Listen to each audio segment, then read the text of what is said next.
मेरा नाम आदिल है। आप मेरी इस कहानी पर हैरान होंगे और मुझे कसूरवार ही कहेंगे, लेकिन इसमें मेरा कोई कसूर नहीं और न ही इस लड़की का कसूर है। कसूर सिर्फ हमारी किस्मत का है जो हम दोनों को मिला ना सकी। ये इन दिनों की बात है जब मैं मैट्रिक इम्तिहान देकर फारिग हुआ था और मैं जिस स्कूल में पढ़ रहा था वो हमारे घर के सामने ही था और हम जिस गली में रहते थे इससे अगली गली में रुकैया का घर था और इसका घर भी स्कूल के सामने पड़ता था। हमारे स्कूल में एक ग्राउंड भी था है। मैं और मेरे दोस्त जिसमें काशिफ मेरा गहरा दोस्त था, हम सब क्रिकेट खेलने के लिए स्कूल ग्राउंड में जाया करते थे। हम खेलने से फारिग होकर मुंह हाथ और पाँव धोने के लिए पानी की टैंकी जो कि हमारे स्कूल के दूसरे कोने में थी वहां जाया करते थे। वहां डेली रुकैया हमें देखा करती थी और हम इसको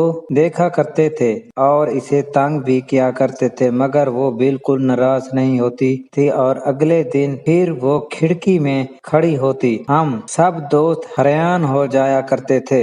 एक दिन मैंने काशिफ से कहा कि यार काशिफ, हम रोजाना इस लड़की को यानी रुकैया को डेली इस टाइम तंग करते हैं और वो भी हमें देखती रहती है। इसने हमारी हरकतों पर कभी कुछ नहीं कहा। हमें पूछना तो चाहिए कि इसे कौन सी ऐसी प्रॉब्लम है जो इसको हमें देखने पर मजबूर करती है। काशिफ ने कहा कि हाँ यार, हमको इससे इसके बारे में बात तो करनी चाहिए। एक दिन छोड़कर अगले दिन हमने क्रिकेट नहीं खेली। मैं और काशिफ पानी वाली टैंकी के करीब आकर खड़े हो गए। थोड़ी देर के बाद रुकैया वहाँ खड़ी मुस्कुरा रही थी, जैसे इसकी मुस्कान कह रही हो कि इसका देखना रंग ले आया हो। हम दोनों देखकर हैरान हो गए कि पहले हम इस पर हंसते लेकिन आज ये हम पर हंस रही है। काशिफ ने कहा, यार आदिल, अब मौका है इससे कुछ पूछने का और बात भी तुम ही करोगे। मैंने कहा, यार अच्छा, मुझे ही कुछ कहना पड़ेगा। रुकैया से मैंने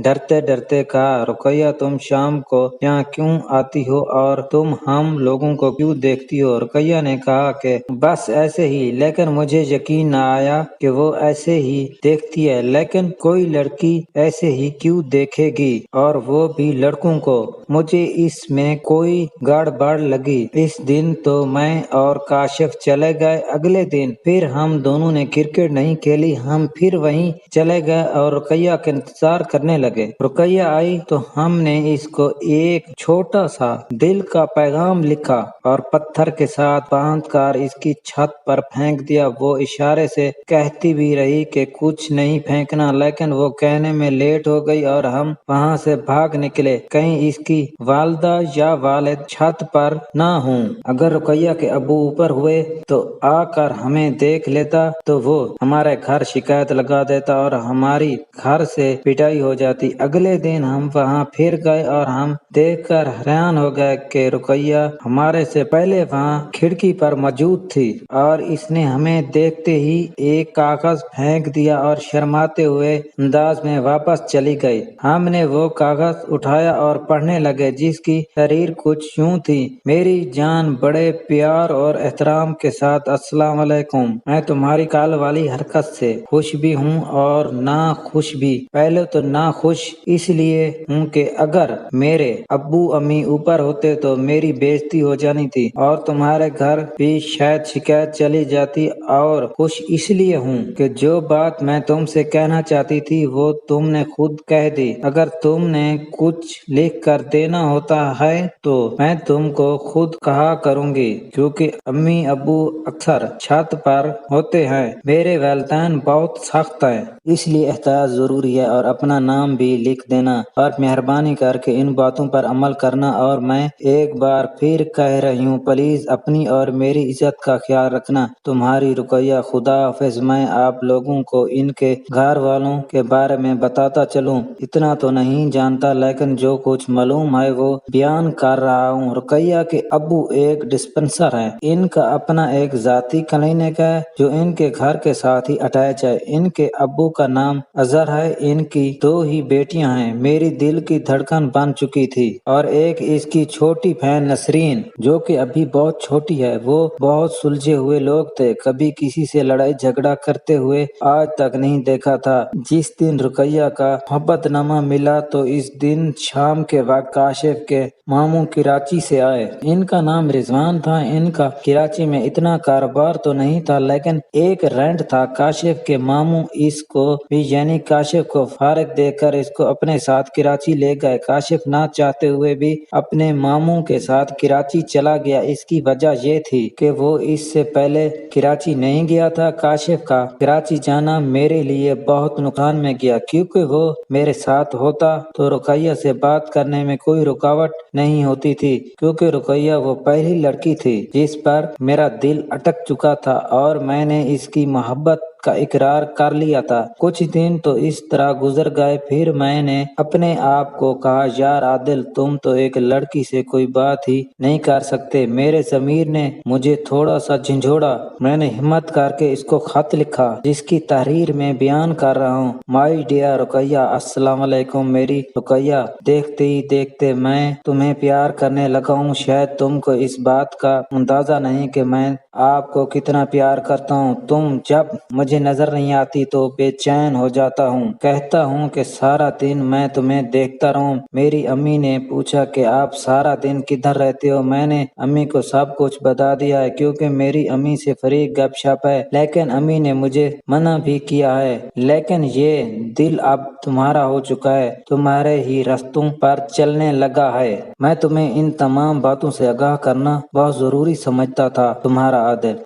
ہمیشہ خوش رہو، خدا حافظ۔ میں نے اس سے پوچھ کر خط رقیہ کے حوالے کیا۔ رقیہ نے خط پڑھ کر اگلے دن مجھے ایک کاغذ پر کچھ الفاظ لکھ کر دیے اور نیچے پھینک دیا۔ میں وہ الفاظ پڑھ کر بہت خوش ہوا، کیونکہ جو باتیں میں نے خط میں لکھی تھی اس نے سب باتوں کو بہت فیل کیا تھا۔ اسی طرح آہستہ آہستہ ہماری محبت پروان چڑھنے لگی۔ ان دنوں میں میرا میٹرک کا رزلٹ بھی آ چکا تھا۔ میں بہت اچھے نمبروں سے پاس ہو گیا تھا۔ میں نے یہ خوشی کی خبر سب سے پہلے رقیہ کو بتائی۔ رقیہ میرے پاس ہونے پر بہت خوش ہوئی، اس کے خوشی سے آنسو آ گئے۔ میں نے رقیہ سے پوچھا کہ تم رو کیوں رہی ہو؟ تو اس نے کہا کہ عادل، یہ درد کے آنسو نہیں بلکہ یہ خوشی کے آنسو ہیں۔ میں نے کہا رقیہ، آج کے بعد میرے سامنے رونا نہیں۔ اگر تم روتی ہو تو میرے دل سے پوچھو اس پہ کیا گزر رہی ہے۔ رقیہ نے کہا اچھا عادل، آئندہ شکایت نہیں ملے گی۔ ہماری محبت کو چلتے ہوئے اب 7 ماہ گزر چکے تھے۔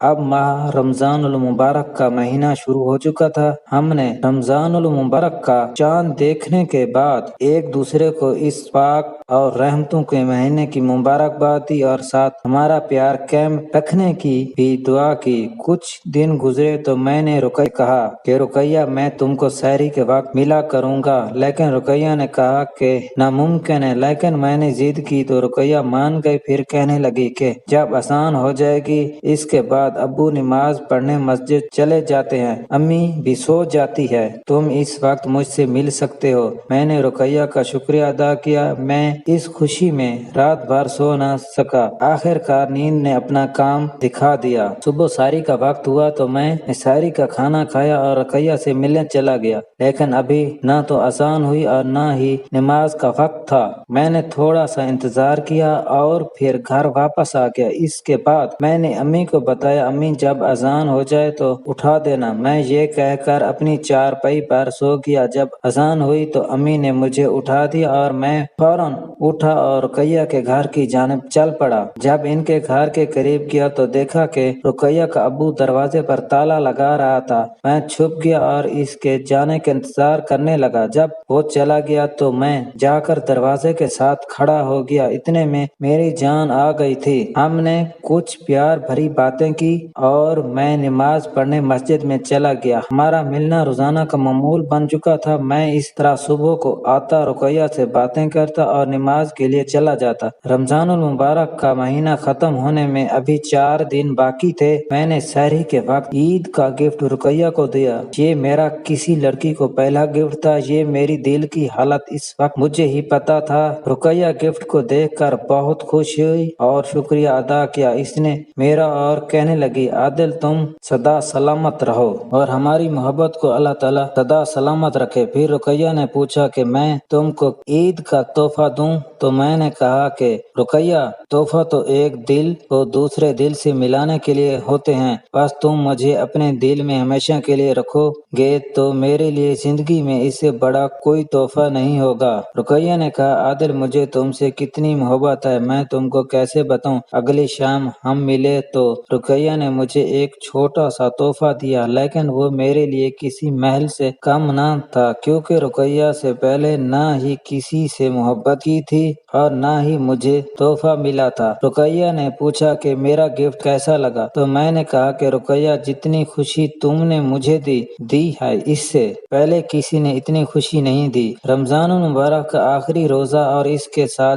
चांद रात भी थी। हमने ईद का चांद देखा तो हमने एक दूसरे को ईद की मुबारकबाद दी। ये ईद मेरे लिए एक बहुत बड़ा खुशी का दिन था। इससे पहले मेरी कोई ईद भी ऐसी नहीं गुजरी थी जिस तरह ये ईद गुजर रही थी। ईद की नमाज पढ़ने के बाद मैंने रुकैया को ईद की मुबारकबाद दी। रुकैया ने भी तुझू कहा। हमारी आपस में बहुत सारी बातें हुई। ईद के दिन गुजर गए। थोड़े दिनों के बाद रुकैया ने कहा, आदिल मैं कुछ दिनों के लिए अपने नाना अब्बू के पास जा रही हूँ। अम्मी अब्बू मुझे जबरदस्ती लेकर जा रहे हैं क्योंकि वो कहते हैं कि तुम अकेली घर रहकर क्या करोगी। मैं ना चाहती हुई भी कल शाम को खुशाब जा रही हूँ। मैं ये सुनकर हक्का बक्का रह गया कि रुकैया के बिन दिन रात कैसे गुजारूंगा, लेकिन मैंने दिल पर पत्थर रखकर रुकैया को अलविदा कहकर चला गया। रुकैया जब की गई तो वो पल वो दिन कैसे गुजरे बस दिल की लगी वाला ही इन पलों को समझ सकता है। फिर वो दिन भी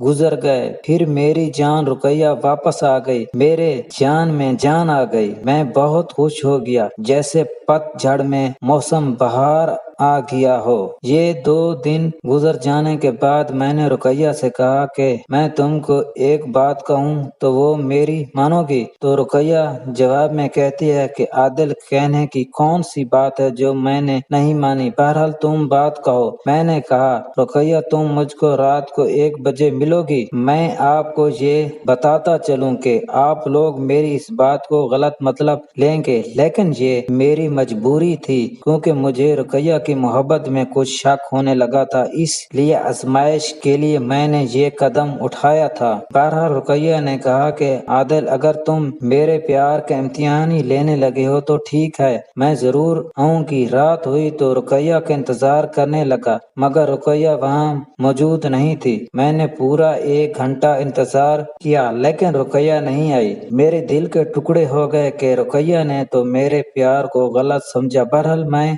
एक आस दिल में लिए घर वापस चला गया कि कहीं वो सो ना गई हो और इसको जाग ना आई हो। अगले दिन रुकैया से पूछा कि तुम रात को क्यों नहीं मिली, तो कहती है कि मैं सो गई थी जिसकी वजह से मैं नहीं आ सकी। मैंने इसकी बात पर यकीन करते हुए कहा कि रुकैया आज ना सो जाना वरना मेरे दिल के टुकड़े हो जाएंगे, मेरे अरमानों के टुकड़े हो जाएंगे। रुकैया ने कहा कि जान तुम फिक्र मत करो, मैं जरूर आऊंगी। लेकिन वो इस रात भी नहीं आई। मैं गुस्से में सारी रात नहीं सो सका। मैं उठा, गुस्से में आकर इनके घर पर पत्थरों की बारिश कर दी। मेरा शक दुरुस्त निकला कि वो बेवफा मुझसे मोहब्बत नहीं करती। पता नहीं क्या क्या वसवसे मेरे दिल में आते रहे। इधर रात गुजरने के बाद सुबह को रुकैया ने अपनी अम्मी को सब कुछ बता दिया और ये भी बता दिया कि ये हरकत सवाए आदिल के और कोई नहीं कर सकता। इसी सुबह मैं गली से गुजर रहा था कि इत्तेफाक से रुकैया स्कूल चली गई थी। रुकैया की अम्मी ने मुझे जाते हुए देखा तो मुझे गाली निकालते हुए कहा कि तुम हमारे घर पत्थर क्यों मारते हो। मुझसे गाली बर्दाश्त न हुई। मैं खामोशी से चलता रहा। बाजार से जो चीज खरीदनी थी खरीदी और मैं बाजार के दूसरे रुख से घर वापस आ गया। मैंने पर्स उठाया। पर्स में जितने खत मेरे पास थे रुकैया की वालदा को दिखाने चला गया। इसमें मेरा पागलपन लीजिएगा या मेरा गुस्सा और रुकैया की बेवफाई बर्दाश्त न हो सकी। बहरहाल मैंने खत दिखाने के लिए रुकैया के घर का रुख कर लिया था। रुकैया के अब्बू भी इत्तेफाक से अपने क्लीनिक पर थे। मैं इनके घर गया तो दरवाजे पर बेल दी तो इसकी वालदा निकली। वो देख कर हैरान हो गए। मैंने कहा कि दरवाजा खोलिए, कहीं मोहल्ले में आपकी बेइज्जती न हो जाए। मैं नहीं चाहता कि आपकी बेटी की वजह से आपकी इज्जत मट्टी में मिल जाए। جائے۔ رقیہ کی امی نے کچھ سوچتے ہوئے دروازہ کھولا تو میں نے اندر قدم رکھا اور اس نے جتنے خطوط مجھے لکھے ہوئے تھے میں نے رقیہ کی امی کو دے دیے اور کہا کہ آئندہ مجھے گالی دینے کا تو حق نہیں ہے آپ کو، اور کہا کہ آپ ان کو پڑھ لیجئے گا، آپ کو پتہ چل جائے گا کہ گالی آپ کو مجھے دینی چاہیے تھی یا اپنی بیٹی کو۔ میں یہ الفاظ کہنے کے بعد واپسی کو لوٹا تو رقیہ کی امی نے مجھے روکا اور کہا کہ ہماری بیٹی ہی کا قصور صحیح، مگر اب یہ بات آگے محلے والوں کو کسی کو نہیں بتانا اور نہ ہی کسی اور شخص کو۔ اور ساتھ وہ رو بھی پڑی تھی اور کہہ رہی تھی کہ بیٹا عادل، تم نہیں جانتے کہ ہم کیسے بغیر بیٹے کی زندگی گزار رہے ہیں۔ شاید ہمارا کوئی بیٹا ہوتا تو یہاں تک نوبت ہی نہیں آتی۔ یہ سن کر میری آنکھوں میں بھی آنسو آ گئے اور میں نے ان کو بڑے اخلاق سے کہا کہ آنٹی جان، اب آپ فکر نہ کریں، اب آپ مجھ کو